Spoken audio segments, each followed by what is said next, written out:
Hello, hello, hello, my beautiful dancing unicorns. Welcome back to AG University Podcast. It is I, Anna Grace Newell. I am an intuitive guide, clairvoyant medium, and Akashic Records practitioner. Those are what I like to say, aka angel readings. And if you're new here, I highly recommend checking out episode number 1 so you have a better understanding for how I got started into this work. And AG University is a school from the cosmos, a school to reconnect you with your intuitive voice, which will ultimately lead you to your path to freedom, your path to your soul's purpose, and the path to coming home to the boldest, brightest, best version of you. And this episode is so powerful in terms of learning more about how our body works, what our body is speaking, what our body is saying to us. In terms of hormones, there's so much connection with our cycle and our intuition. Being females, we have this beautiful gift of having a cycle every month, and learning to hone our power with our cycle is like the most empowering thing, the most empowering gift that I hope this conversation can give you.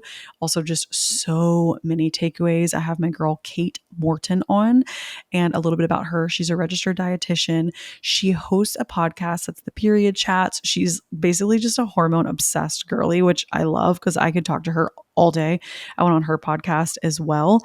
She is a hormone dietitian, TEDx speaker, integrative and functional practice, and she is the founder of Funkit Wellness. So I don't know if you guys listened to the episode with Tatiana. She mentions Kate in the episode, and when she mentions Kate, a bunch of people sent the podcast to her, and that was how we linked up. So it's always really fun when the podcast just brings super organic new guests into our wheelhouse. That's always how I want it to feel. I want this podcast to be just a free flowing, like we go where the AG University students need to learn. So this was a perfect timing.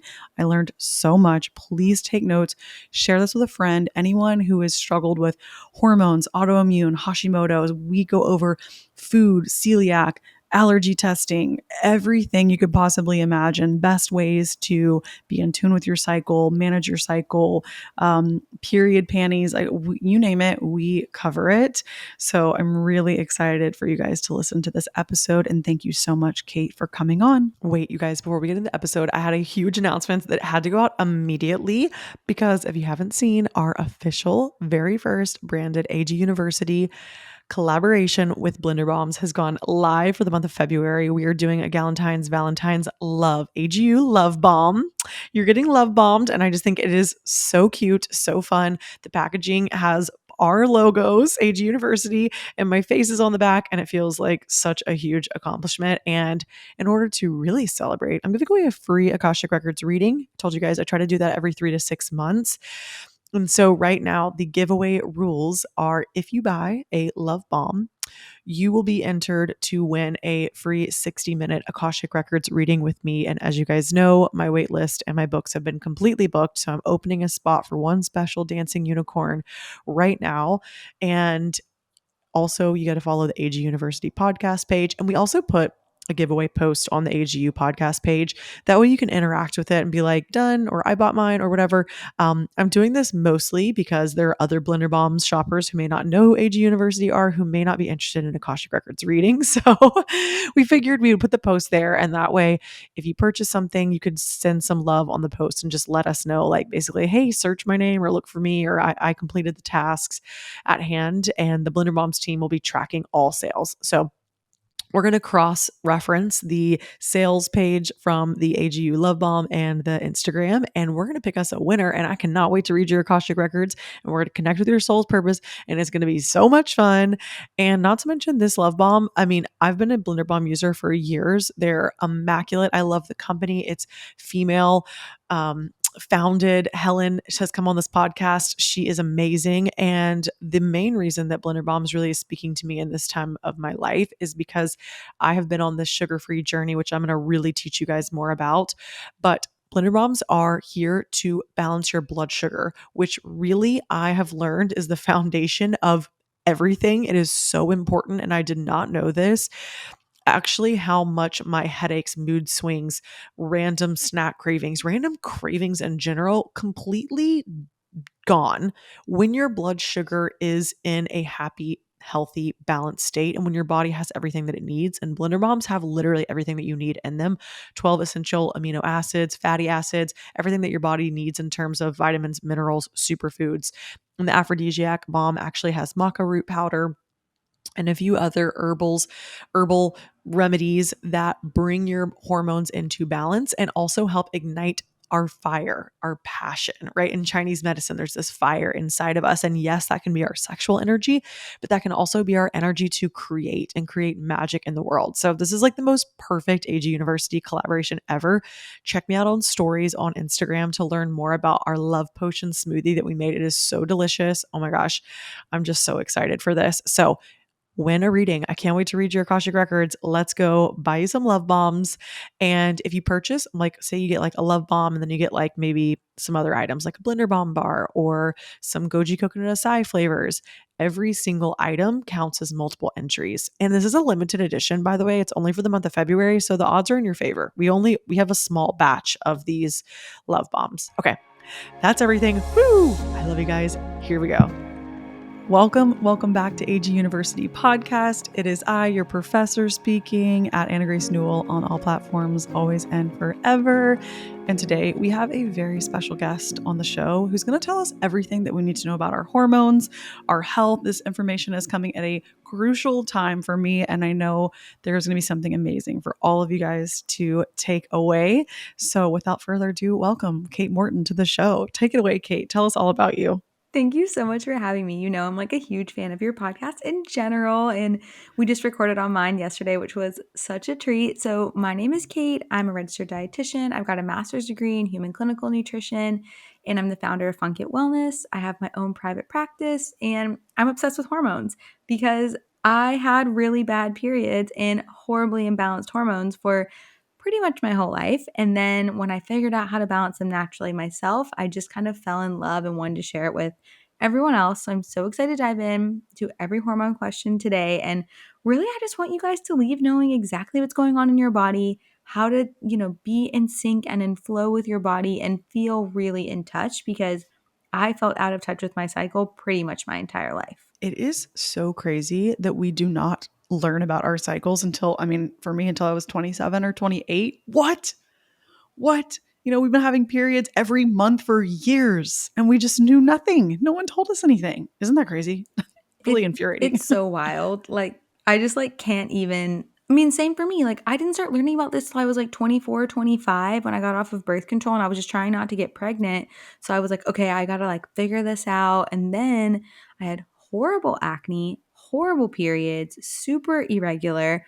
And I kind of, I didn't track my cycle, which it's so crazy to me now that I wasn't cycle tracking because I just would be like, oh, I don't know when it's going to come. I don't know when it's going to show up. And it's just kind of wild that we're not given this guide from the beginning because it can shift your life so much just learning to live in sync with your cycle. 100%. And we talked about this on Kate's podcast yesterday, how I cycle sync my business. Like when I'm going to batch content, when I have the most energy, I cycle sync my meals. I cycle sync everything I think about when I'm scheduling lots of travel or interviews. I'm like, where am I at in my cycle? Am I really going to be in the mood? Because I could be scheduling this from a follicular phase Anna Grace, who's like, yeah, yay. And then it comes up and I'm like, ooh, your girl's feeling a little tired. so those are just very, very small examples for how it really can play into all parts of your life. But for those of you guys who are new to learning about this work, Kate, will you tell us what it looked like when you were really out of sync and kind of like the first steps that got you into this work? Like where to start? There's so many places. I know, and I feel like where to start is always the hardest place. And for me, like that's kind of where I was intimidated at first was like I didn't know where to start, so I just didn't start at all. And so I'm here to tell you, we're going to break it down, we're going to make it simple. So for me, I'll tell you guys my story because I always learn through storytelling. So I was 24 years old. I've been on birth control about 10 years. I've been on pretty much like the pill, the patch, and then the implant in my arm. I had had horrible side effects with that birth control almost the entire time, but I thought like, oh, this is what the cool girls are doing. This is what everyone's doing. Everyone's on birth control. This is like what we do. And I really fell out of sync with my body. I never learned to track my cycle. And then I got off birth control and I was like, I'm going to be this holistic goddess who's totally in line with her life and her body. And it's just going to all be wonderful. And it was awful because all my horrible period cramps came back. I had horrible ovulation cramping, horrible acne, and like mood swings to the point where like I would feel like I was a different person the week before my period, and my period would start, and it almost would feel like I had gone out drinking and like blacked out and then came back to life. Like I Mm, just was a different person. And so that's kind of where my story started. And I was a new dietitian at that time. I've been a dietitian about 2 years, and I was like, there's got to be something with food. There's got to be more to our bodies and our cycles and our eating than I am giving credit. And I was living in New Zealand at the time, and luckily their health system's a little different. The doctor I was going to was a general doctor that specialized in skin but wasn't a dermatologist, because I was about to go on Accutane for hormonal acne. And as you can see the video now, luckily there is none. beautiful skin. So thank you. And he was like, look, before you go on Accutane, let's just try a few more things. Let's try eating in line with your cycle. Let's try tracking your cycle, figuring out if this is hormonal. And then I want you to try seed cycling. And I was like, are you kidding me? Like, when you're trained to be a dietitian, you're very trained in what is the peer reviewed evidence, what is the science, and rightfully so, because there's a lot of woo woo stuff on the, oh, I'm all about the woo woo. Woo is not the right word. It's more like there's a bunch of crap on the internet that's not true. That's just someone trying to sell you something or just someone trying to go viral. So you do need to have evidence behind things. But I really didn't believe him, but I was so desperate to clear my skin and just feel like myself again. I had like no sex drive, like everything was just awful. And I did it for 3 months. Almost all my acne had started healing. I had no new acne. I had a regular period for the first time in my entire life. And I could predict what was going on because I also learned to track my cycle. And so that just kicked off me talking to all my girlfriends like, hey, are you experiencing this? Hey, what's going on with your cycle? All of us collectively realizing we had no idea what was going on with our bodies. And then Mm. I was like, all right, well, if no one else is going to do something about this, I guess I will. And so I just kind of jumped in, and that's how Funk It was born. And how I really just started talking about this online was because I just wished I had had these resources when I was getting off birth control and when I was learning about my body. Wow. Is still to this day. I mean, I have just recently discovered you through Tatiana. And so consuming your content from that point onwards, I learn something from you all the time. I'm always so excited when your face pops up because I love how you're like, okay, if no one else is going to do anything about this, it's going to be me. Because that's how I feel. I'm like, if no one else is talking about this, I need to initiate the conversation because everyone needs to know about XYZ of some type of thing that we're going through or learning. It's always an opportunity for us to share our story. And, there's been so much shame around talking about our periods in the past, or people feel uncomfortable. And then we start to realize that we have no idea what the hell is going on inside of our bodies. That's scary. That's just crazy that we just have no idea. And I've totally been victim to that. So, one, that's so cool. So, this was a few years ago when the doctor in New Zealand tells you about seed cycling, because that is like a very new term. Like, I've just learned about this in the last few months. Yeah, that was probably, wow, 6 years ago now. Wow, yeah. So you've known about this for a minute. Okay, will And you then another explain? friend who I trusted also was like, "Oh, you should try seed cycling." And I was like, "Okay, like I guess I'm going to give it a go." Yeah, okay, please explain to us what seed cycling is. I need to know. Yeah. It's amazing. Like it's just something that I will die on this hill talking about because it has just changed my life and thousands of other people's lives. Like that's been the coolest part of this is like in the beginning so okay, let me explain what it is, then I'll tell you guys all about it. So essentially you have 4 phases to your menstrual cycle, and I promise this is all coming back together. The first day of your menstrual cycle is your period. So your menstrual cycle and your period are two different things. Your period is just a piece of your menstrual cycle, which was a huge misconception for me. I thought they were the same thing. So, your period's when you're actually bleeding and your hormones are low. After your period stops, then estrogen starts rising. Your body's prepping for ovulation. You're in your follicular phase, which, like you were saying earlier, is like your new spring when you're like planning all these things and you're feeling really good and you're super glowy. Then you ovulate and you have your ovulatory phase, and that's when you're the most fertile, the 5 days before ovulation, the 24 hours after. Then you go into your luteal phase, and that is going to be the 2 weeks before your period. That gets a really bad rap, but I am like here to tell you guys your luteal phase does not have to suck. Like when your hormones are balanced, you actually don't feel that bad in your luteal phase. You're just more task oriented and introverted. So those are your 4 phases if no one's ever told you that, because you're going to need to know those for seed cycling. So what seed cycling does is it looks at your cycle and it kind of breaks it in half. It takes your period and your follicular phase and then your luteal phase. And then you kind of ovulation comes in the middle and it overlaps. So from the first day of your period till when you ovulate, you're having ground organic flax and pumpkin seeds. And then after ovulation to your next period, your luteal phase, you're having ground sesame and ground sunflower seeds.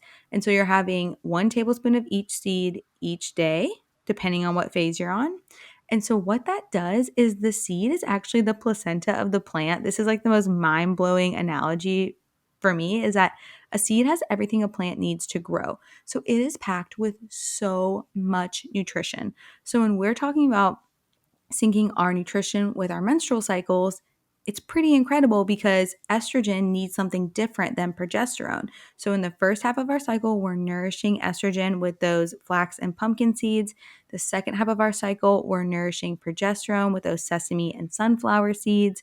And how that works is the flax contains tons of phytoestrogens, which are amazing for estrogen balance. A lot of people don't realize that. They think phytoestrogens just raise estrogen. They can raise or lower it. They help you achieve balance when it comes to estrogen, packed with magnesium, zinc, omega-3 fatty acids, all going to be huge for that first half. Then after, when you go to your sesame and sunflower seeds, packed with vitamin E, packed with vitamin B6, those together are 2 of the most researched vitamins and minerals for actually completely busting most PMS symptoms.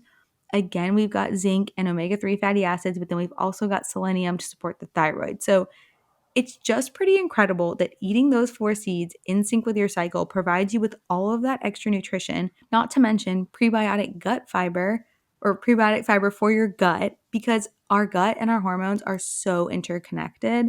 And we can get into that because that's like a little bit more of a deep dive, but that's just like an overview of what seed cycling is, how it works. You just eat those seeds on the foods you're already eating and treat them as like a nutritional topper. Wow. Okay, so you said ground. So specifically, the seeds should be ground up. You shouldn't just reach for a handful of pumpkin seeds. Yes, that is such a good look. Reaching for a handful of pumpkin seeds is better than nothing. So I'm not going to tell you not to eat like Okay. seeds, but if you are doing it for the purpose of seed cycling, you Hmm. want ground organic seeds, because if you think about the purpose of a seed, if you eat a whole seed, you need to be looking at your poop and your period blood. These are 2 things I like also stand by. You're just going to poop the whole seed out. It's great fiber, but you're not actually getting the nutrition inside. And so we grind them up. And this is a huge issue I realized when I was starting Funkit, because at first I started making the seed cycling kits for all my friends in my kitchen and it was super easy. But when you buy ground seeds at the grocery store, they've probably been sitting on the shelf for a while, but you really want them to be fresh. It's why we don't actually sell our products in any like big box stores right now. We do it all online because we cold grind them and then we send them directly out. So you get really fresh, high quality seeds. So seeds do have volatile compounds in them that can oxidize. So you just want to have really fresh, high quality seeds. Is that why sometimes people feel like seeds can be inflammatory because they oxidize? Such a good question. And so I get this question all the time. Well, what about seed oils? What about PUFAs, unsaturated fatty acids? So let's talk about that really quick, because yes, that's exactly why. So seeds, if they're left too long, go rancid and they oxidize, and they contain more omega-6 fatty acids than omega-3 fatty acids. Omega-6 fatty acid is not inherently bad. They're actually can be very healthy, but when they're oxidized, that is when they become pro-inflammatory or can increase inflammation. But seeds really are not the biggest culprit of this. Seed oils are. And I'm not trying to fearmonger around seed oils, like, look, cook with what you want. The truth is, though, those omega-6 fatty acids, when they sit in those clear jars on grocery store shelves for years and extended periods of time, the light oxidizes them, and that's what makes them inflammatory. So Mm. there's a lot of debate online about those 2 things, and that's kind of where it comes from. You're way less likely to have it from the whole seed or from the actual seed. The seed oil is kind of where that is. but you do want to be eating really high quality, freshly ground seeds to also avoid that. Wow. I've always been so curious about that because I definitely have always, the seed cycling approach has always resonated with me. But then you will hear people say, like, oh, this can be inflammatory. And I'm always like, wait, but that, I don't get why it's not quite adding up for me. So can you tell us, just for you personally, which is there a seed oil, like when cooking or looking at an ingredient, when you reach for an item that you're like, this is an absolute heck no for me? Like, this is a no. Yeah, for me, it's going to be any of those like super like highly processed, specifically like canola oils for me are just a no. And soybean oils. So I have an autoimmune disease called Hashimoto's, and soy is something I really avoid. So the soybean oil and the canola oil are two things I don't personally cook with. I do I use like actually a lot of like I'll do like beef tallow, and then I also do like ghee, and I do avocado oil a lot. That makes me feel really good because avocado oil is my preferred method of cooking, cooking oil. So thank you for confirming. And one thing that you said that I want to go back to and just really dive in a little bit is that you said you were diagnosed with Hashimoto's.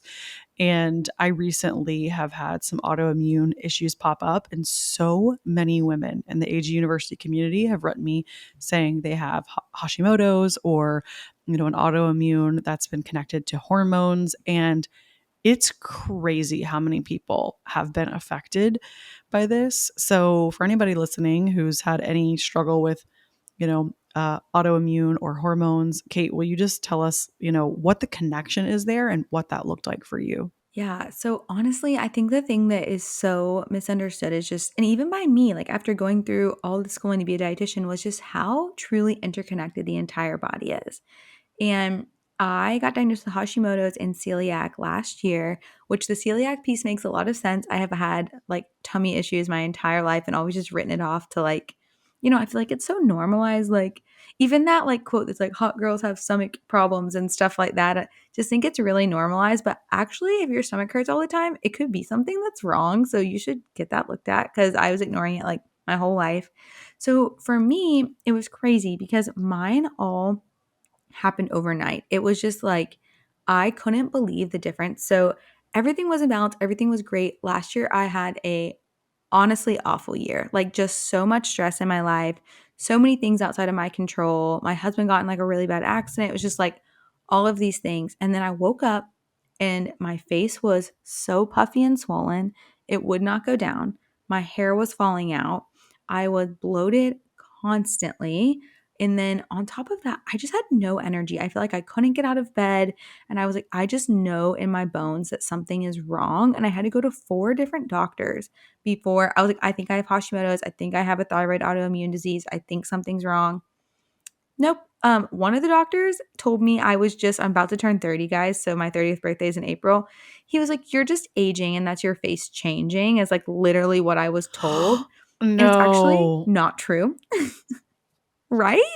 Right? No. So bad. So, for me, my brother had thyroid cancer and my dad has Hashimoto's. So for me, it was super hereditary. And I think the stress in my life and then not knowing I had celiac kind of just like blew everything up. My antibodies went through the roof. My doctor literally said to me, she's like, I have no idea how you're getting out of bed. I don't know how you're going to work out. I don't understand how you're doing any of these things. Like she called me on a Saturday. She's like, your labs are one of the worst I've seen. And I was like, oh, awesome.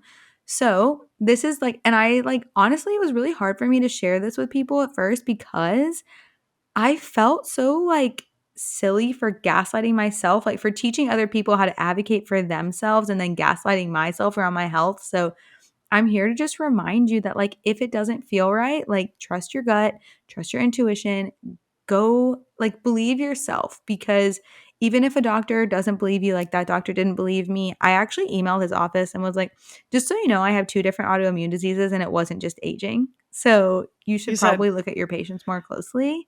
I was like, true. That would nope. have pissed me off. You're just aging. You're like, bitch, Yeah. I'm 30. Okay. Like, I'm not like 60. I'm like, I Relax. am young. I am Yeah. young. What? And so that was like, and so all these things are really connected. So the one thing that my doctor was just like mind blown about when I finally found a really good functional integrative doctor, she was like, I have no idea how you have like such great regular periods because really every like my actual sex hormones were still perfectly in balance.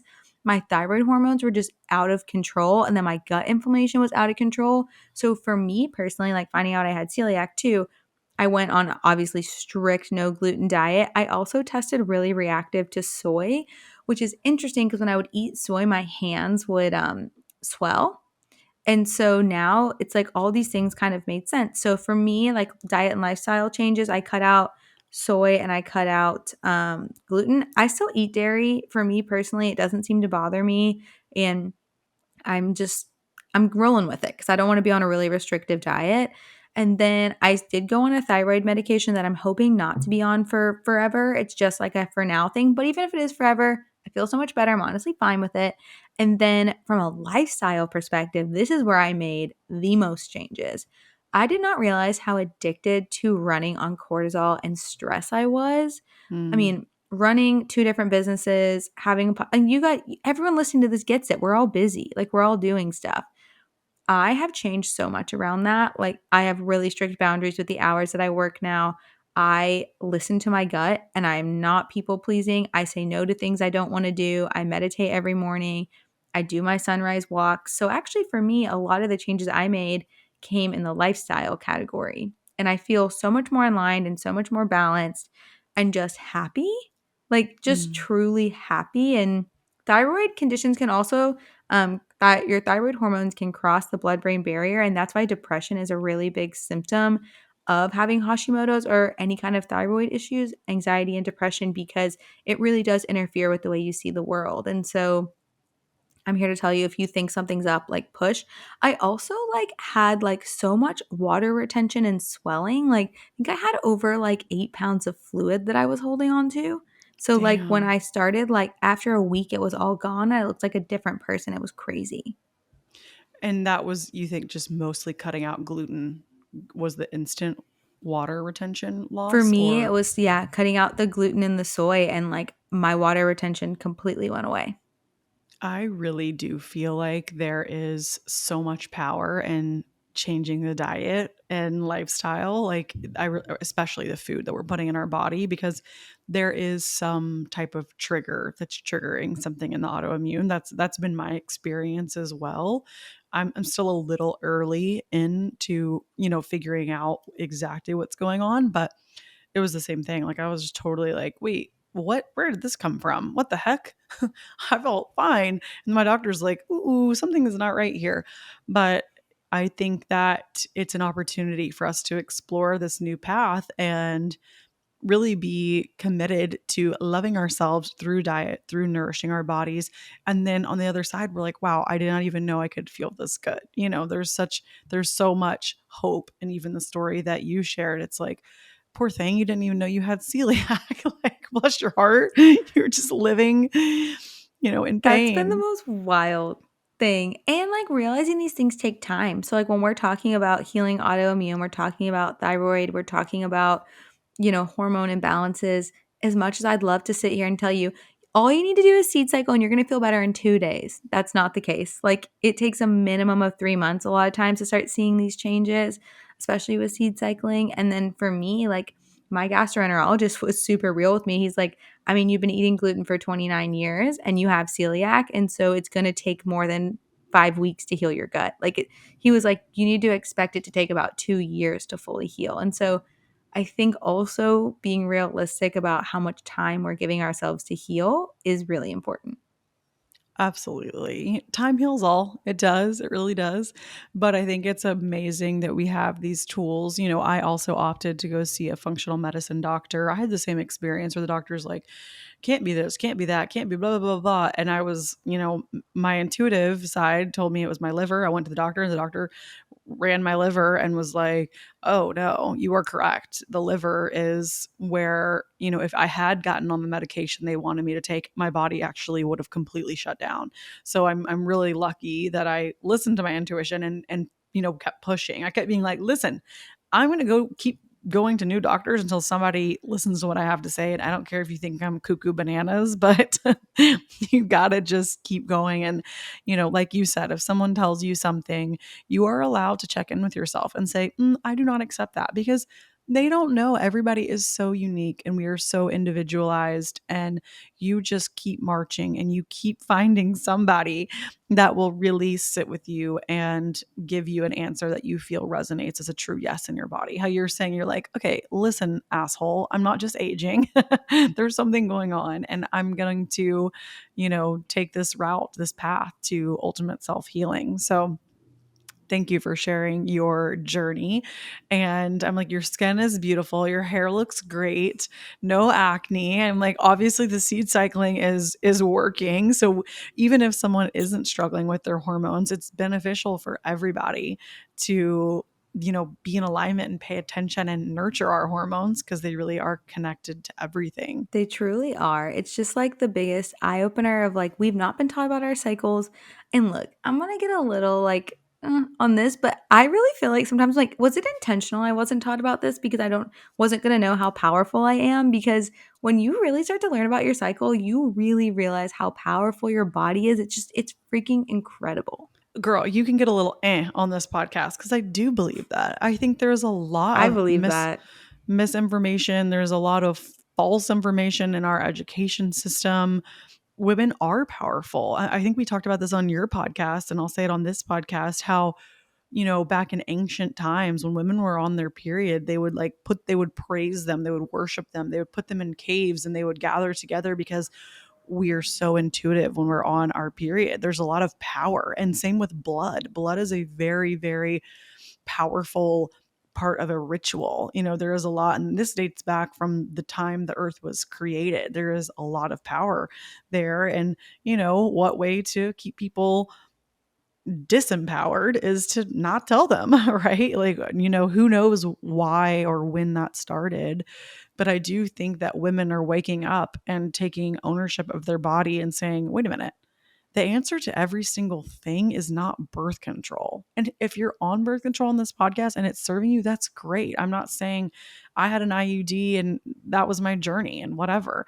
But I just can't believe that when I was 14 years old, that was the answer. Or, when I was so young, like that was our only option and we were all on it for 10 plus years. Like, that's just crazy that there was not, we were not even given the chance to learn to track our cycles, or there was just no touch base with my cycle at all for me personally. Same. And I think it's kind of crazy too. Like, I just was thinking about this. Like, I went on birth control for acne in the beginning, and then obviously I stayed on it because I didn't want to get pregnant like through high school and college. But I think it's kind of crazy that you're not given the option. You're trusted to take a pill every single day, but we're not trusted with the information of how to track our cycle. And believe it or not, like you actually are only fertile like 5 to 6 days out of the month. And I just wish I would have had that information too, because I think that then there's this whole other generation now where we were taught like this fear mongering about getting pregnant, which can happen like unexpectedly if you don't know what's going on with your cycle. But then we're in this generation now where we are coming off birth control and trying to get pregnant, and people are realizing it's not quite as easy as we might have been told. And so there's just so much lack of information. And then it is frustrating and disempowering when you don't understand. Absolutely. Yeah. Well, that was how it was for me. Like when I had my IUD in, I'm thinking, I have this IUD in all day, every day, living inside of me for years, when in reality, there's only, and my intention was, to prevent pregnancy because I did not feel ready at the time. And in reality, there's only a 5 to 6 day window that you can actually really get specific and track. Like I use ovulation sticks that I pee on, like I track it in my app. Like you can get very, very specific. And I'm like, okay, that's just such a small window. And let's be realistic, 9 times out of 10, like I'm traveling, like when I'm ovulating, I'm not always with Austin. We're not always having sex. Like it's actually kind of easy to avoid. Like I might, the last like 4 months I've ovulated, I haven't even been in the same room as Austin. I've been like across the country. Like, why would I have an IUD in then? Like like constant pumping hormones into my body when like I'm not even in a place where I need to prevent pregnancy. Like that's just my own experience. But it is crazy when you start to think about it. You're like, this is in me all the time, or this birth control is flooding my body with hormones and information all the time. When, and unless somebody's out there just absolutely having sex twice a day, every day, like pop off queen, but like I am not, and I don't need constant protection. We can have the whereabouts to, just make smart decisions, make informed decisions now that we know what we know now. Yeah, and I love what you said too of like it's true. Like if birth control is working for you, that's great. It just didn't work for me and I talked to a lot of people it doesn't work for. So like I just think informed consent and education is the key. Like we are all smart enough to be given all of the options, all of the information, and then we can make a choice for ourselves. Like don't just tell me what to do. That's like where I am in my life. I'm like, stop telling me what to do. Give me the information and I will make the best decision for myself. Absolutely. And that's exactly why both you and I have podcasts, because I want to just be a PSA for people that I'm like, this is the route that I went down. This was my experience that I had. And there was actually another way. And I wish that someone had told me this. Like the whole point of, I feel, especially for you having your podcast, is like, you're like, damn it, I wish I had known. I wish someone had told me because I could have made a better decision. And, but as much as it sucks to go on a healing journey, it is the ultimate path to freedom and happiness and all these things that you're experiencing now. So I guess let's talk about some other things people can do. I went to a functional medicine doctor. Should they do a hormone test? I've heard about the Dutch test. Like, what do we do? Give us some things to search for. Yeah, that's such a great question. So, actually, it's so crazy. After going through all of this and how many practitioners I had to go to just to get what I wanted done, I started seeing private clients again, and I specialize in Dutch testing. So, Dutch Mm, testing is a dried urine hormone test. It is incredible the report you get back. You get to look at all the different hormones. So, your adrenal hormones like cortisol, but then you've also got testosterone, estrogen, progesterone. You look at the pathways all those hormones are taking, how they're being broken down, how they're being processed in the body. It also looks at some different vitamins and mineral content.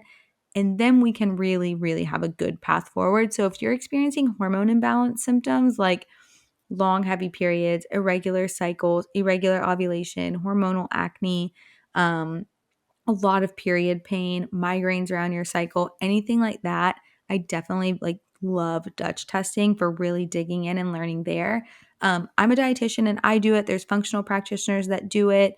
It's kind of hard to find someone that's specialized in it, but it's definitely there. You can go on Dutch's website or you can reach out to me and I can help you find somebody. The other thing that is helpful, I do like having once a year the blood work done for your hormone panel, which is estrogen, progesterone, testosterone. Because while blood is not quite as accurate because it's just that one little snapshot in time, it still gives us great baseline. I'm all about developing a baseline. I really wish it was more normalized in our like mid 20s to develop a baseline of our hormones. Like, what are all these levels looking like now? For me, I also do an ovarian reserve test every year just to see where my eggs are at because I am someone who wants kids and I'm almost 30 and I just haven't felt ready until recently to even start opening up that conversation. So I started that when I was 25. I did that every single year. It costs about 60 bucks. It's not expensive. Um, so that's for hormones. So Dutch testing, getting the blood work done from your doctor, and the ovarian reserve test. Then for thyroid, if you think you're experiencing some kind of thyroid disruption, yes, get your normal thyroid panel, but you need to also ask to have your thyroid antibodies tested.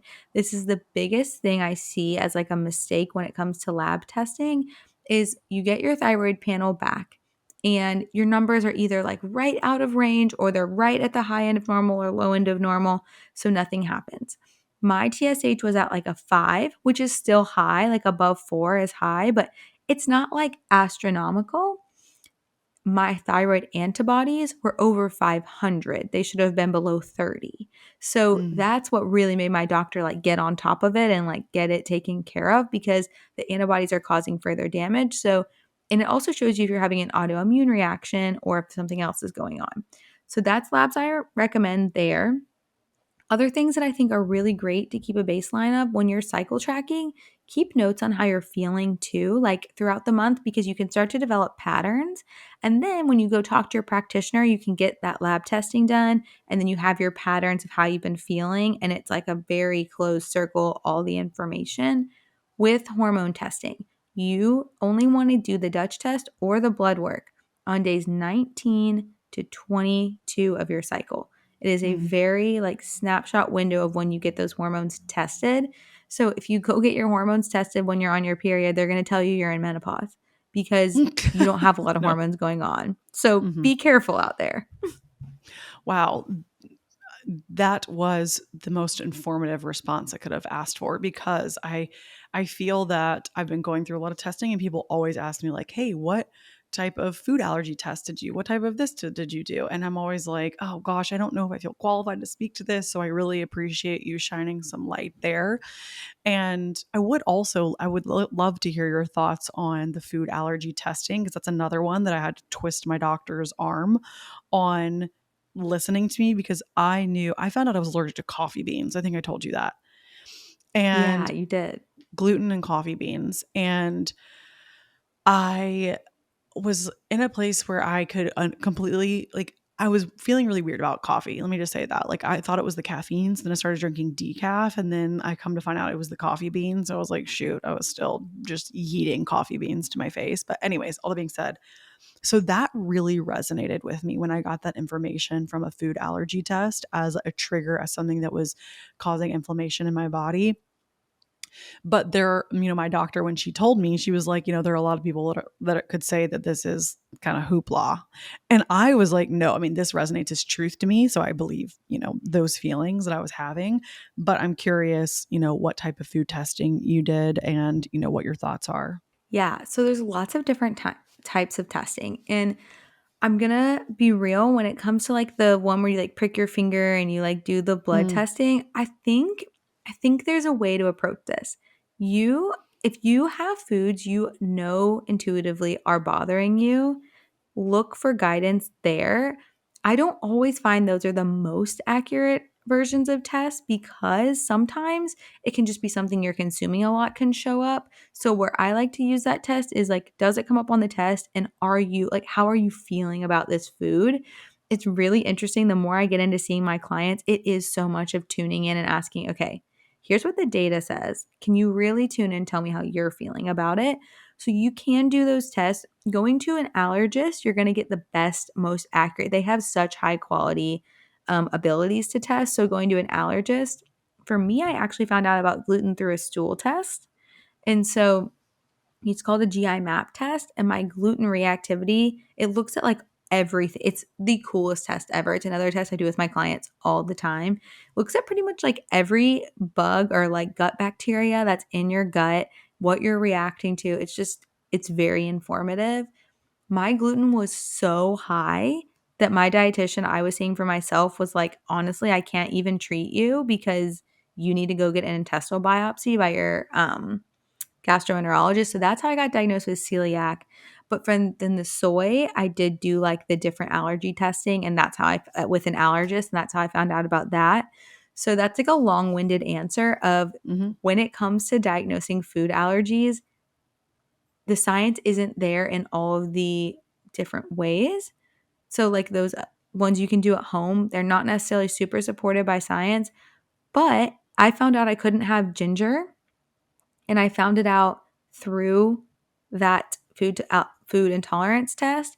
I took it to my allergist and we confirmed it. And so I just think that there is validity to them. We just have to get a little bit more science behind them. So I recommend using them as a guide and then going and confirming things with allergists just if you really want to know. Yeah, I think it's helpful if you're someone that has stomach, like you said, tummy issues often. It starts getting confusing because then your stomach is just angry all the time, and so then it's hard for you to tell which exact foods are actually reactive. And I did the same thing. I did the stool test like 3 years ago and I had a gluten reactivity there, but I never, and then I went and got celiac tested and they were like, oh, you don't have celiac. And I felt like I was in a place where I just worked on my gut health so much that I was like, oh, I think I can, revisit, like I can have gluten here and there. Like if I'm traveling, I would never like eat it at home. But now that I'm back on this autoimmune, healing journey, they're like, gluten is just a trigger for you. Like if you can cut it out, just cut it out. So I've now had it confirmed by like so many different doctors, even though it didn't necessarily make me feel awful, it still was creating a lot of inflammation in the body that I didn't know about. So I think it's I'm glad you gave us the long winded answer, because I agree. Like now that I've seen it come from multiple tests and multiple doctors, I'm like, okay, I really am going to have to just remove this for good. And that's just my new way of living until, my blood work or things change, or who knows, maybe forever. But we do live in a gluten-free world nowadays. So so I think that maybe if you're someone like me who didn't necessarily have overtly obvious stomach problems, there still is like, food triggers that can cause inflammation, which ultimately feeds disease, which we don't want. And the best thing to do, like if you want to do those tests, like whatever your report is, do it one by one. Don't cut everything out at once. Take things out and experiment and see, like, okay, so mine came back with ginger and brown rice, and I took those out one by one.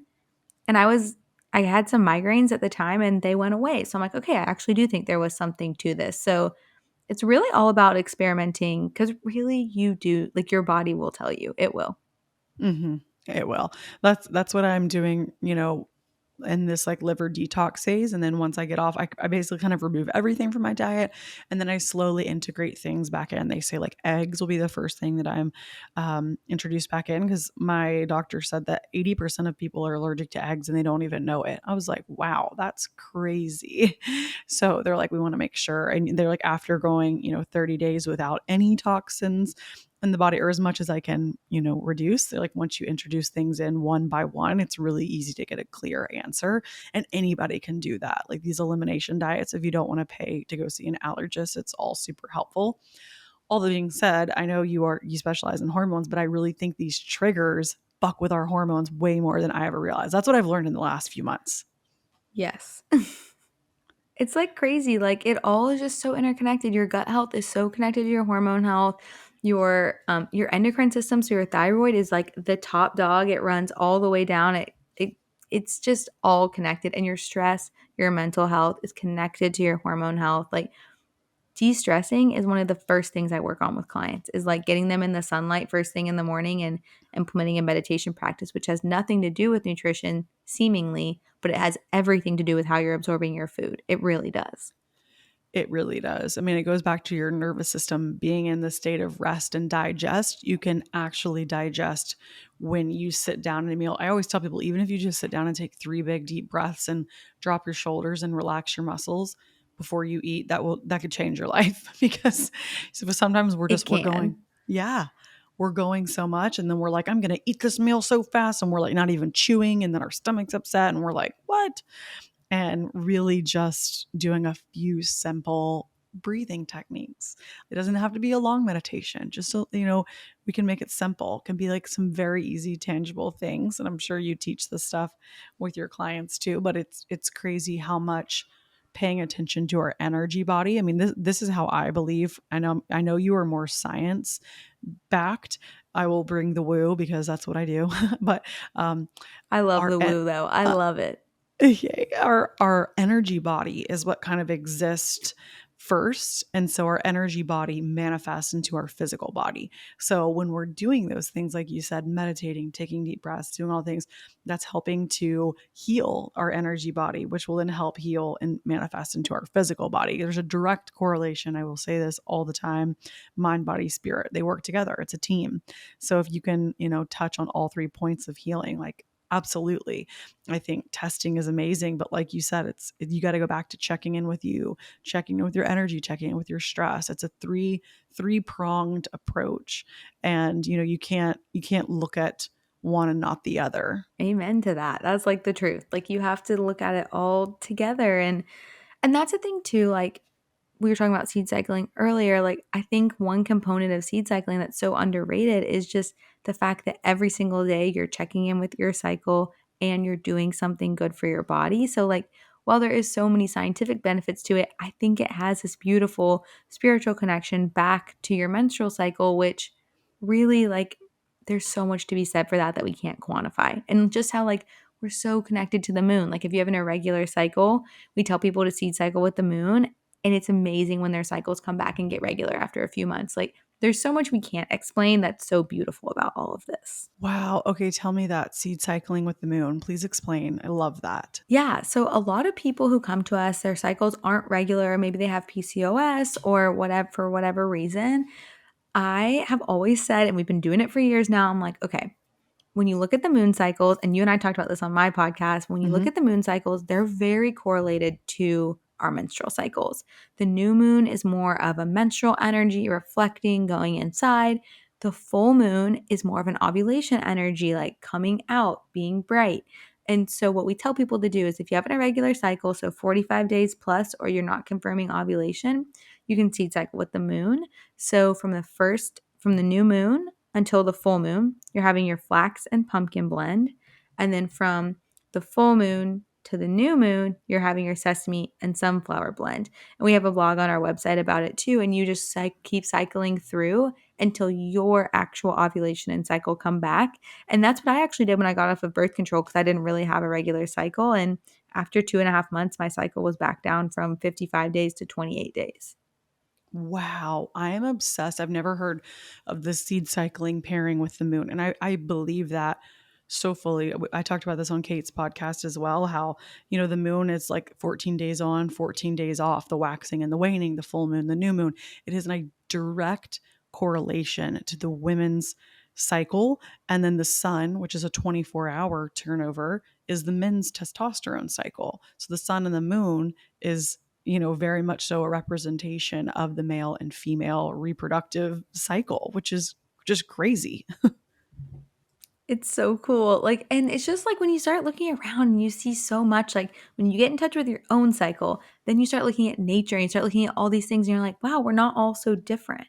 Like, we're all very interconnected and these cycles are connected. Well, it's just like, the seasons of your cycle. The let's see, follicular is your spring phase, ovulation is your summer, your luteal is going into fall, and then your period, that's your winter. You're going in, you're slowing down, you want soup, you want broth. It's identical to the seasons that we've been taught growing up. That's what you said yesterday. You're like, it's so easy for people to understand that when we look at nature. Nature is our ultimate teacher. It has all the answers. We've just gotten to the society where we live in these little glass box and we wear shoes. I saw someone post the other day, like, we wear these little foot prisons. I was like, LOL, because it is a little foot prison. We're meant to put our feet on the grass. We're meant to connect to the earth. Our bodies are designed. It's like our little charging port. And we've just gotten so far away. But if we actually looked around at all the seasons and the moon and the stars, everything's so connected. It all has a place, just as our body. There's so much that we can learn just by being present in nature. Then and we just live in a very disconnected time. So I'm really glad that you are teaching people to seed cycle with the moon, because I think that is huge and powerful. So powerful. So powerful. I know my neighbors probably think I'm crazy, like laying in my yard in the morning, like meditating and like watering my plants with period blood and like all these different things. They're probably like, who the hell is this girl that lives next door to me? Wait, I've never heard watering your plants with period blood. I didn't even know that was possible. What? Oh my gosh. It is the best fertilizer. So if you look at a lot of fertilizers, and I'm not a plant expert, but I did learn this from my friend who is like an amazing plant mom. So if you look at all the fertilizers, they have blood in them. Like they have animal blood in them. And so if you think about it, Mm. your plants need to be fertilized roughly once a month.